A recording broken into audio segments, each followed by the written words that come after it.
So I don't know if it's tomorrow or whether it's in 3 years. But if you wait too late, you will not be ready. Somebody else will eat your lunch. It's as simple as that.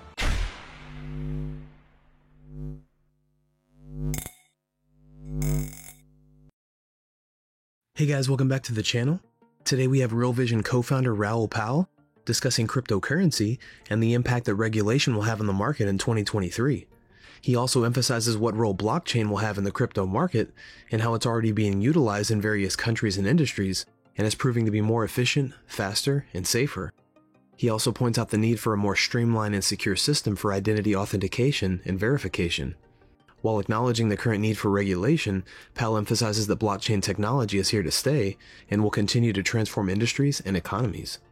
He says that if people are too afraid of new tech, they'll be left behind by the generation that adapted faster. Let's get right into the interview with Raoul Pal as he talks about what's next for the crypto market and how regulation and blockchain will make a major impact in the sector this year. Before we dive in, don't forget to hit the like button and subscribe to the channel if you enjoy the content we do here. Let's get right into the video. This is like having the telephone or the internet, right? It's not, I don't like it, or it goes up and down in price. It's irrelevant what you think. The technology genie is out of the bottle. The technology is not going away. And it's growing at an extraordinary pace. And we've already seen California starting to try car documents on the internet. We're seeing real estate. We're seeing the European Investment Bank using bonds. We're seeing various countries experimenting with currencies, central bank digital currencies. We're seeing it's at every level. So everybody's opinion is absolutely irrelevant right now about what they think and what it should be. And oh my God, FTX. It's nothing to do with all of that. That is just one of the manifestations of how people can utilize this market. And that's buying and selling securities or tokens or whatever. In financial markets is full of that, you know. Currency, everybody does it almost every day without even realizing it. They're trading currencies when they buy something off the US Amazon website. People don't even know, but financialization of everything is there. So, you know, should stuff be regulated? Of course. But that is not the technology. The technology is all of the things we're talking about, is how to leverage behavioral science and technology itself with distributed ledger systems to disrupt almost every business model, because it's more efficient, it's faster, and it's safer. And in this world, it's really important. We can't navigate this world any longer with KYC. We have to go to my bank, get a letter signed, go and find some utility bill, put that. It's ludicrous. The whole lot can be done in 1 second on blockchain. Now, India's done this, but not on blockchain. They have something called India Stack, and you authenticate yourself with your fingerprint or your retina scan. And within that, you can attach what's known as India Stack, which is all of your KYC documentation, including your medical records and your university certificates. And I can go into a bank and open a bank account with my fingerprint. I don't need a wallet. I don't need a passport. I don't need anything, because it's all in there. They see it all. They authenticate it. Done. Seconds. Now think of how many staff you can save. Think of the costs that you save. Think of how much happier your customers are if they don't have to do all of this every time you try and do something. Imagine having one authentication where all the KYC document is. So all of this is happening. And I speak to Google, Facebook, I speak to LinkedIn, I speak to Meta, all of these networks. They're all going down this route. Look, we've just seen this with AI. We knew it was coming. We all knew it was coming. And then it came in a way that shocked us to our core.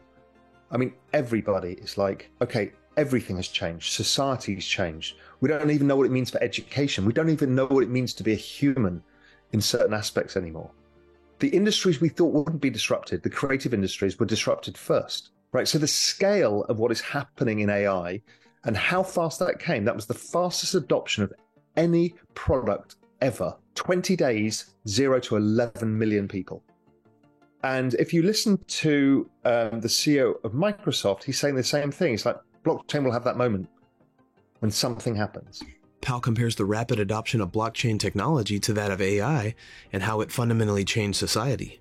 He notes that emotional reactions to new technology are often driven by fear, and that it's crucial to embrace disruption and adapt to change rather than resist it. I got asked by the marketing group of Great Britain to go and present about Web3 by the chairman. And he's like, listen, they're going to be a tough crowd because they're quite stodgy, white and old. But, people need to hear this, much like you're saying.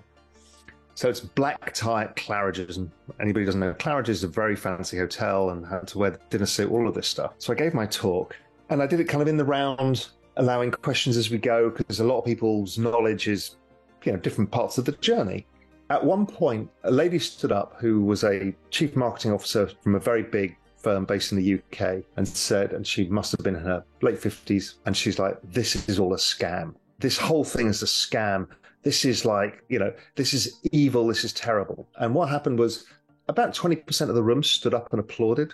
Right? That's where we are in this space. The UK is well behind the US.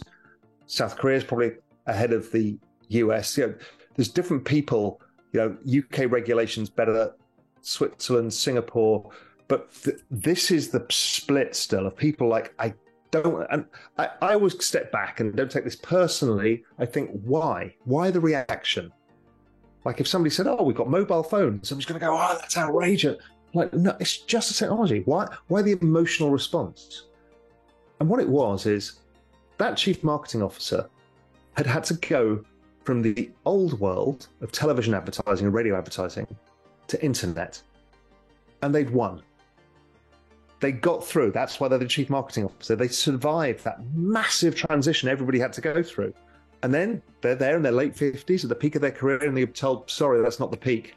We got Web3 to go now. And they're like, I'm not doing it. I can't take this on board. I can't deal with it. And that's an issue that I think people will still find is even if you're watching this and you're having an emotional reaction to it, you need to ask why you're having that reaction, right? It's like we all have an emotional reaction to AI, and we know why. It's because, am I worthless as a human? What is my sense of worth? And they're okay to ask these questions. But if you're having an emotional reaction to blockchain technology because FTX went bust, well, then you should have that about the entire banking system and every other startup that's ever happened that's gone bust. You don't. You distance yourself from them. And so you need to say, well, not all banks, the entire system of money is terrible because Lehman went under. Yes, there's structural issues with the banking system, but we don't draw that conclusion. But in this, they do. Why? Because it's a big threat. Nobody knows what it means. Raoul Pal highlights the potential of blockchain to revolutionize various industries and economies, while also acknowledging the challenges of promoting and implementing new technology.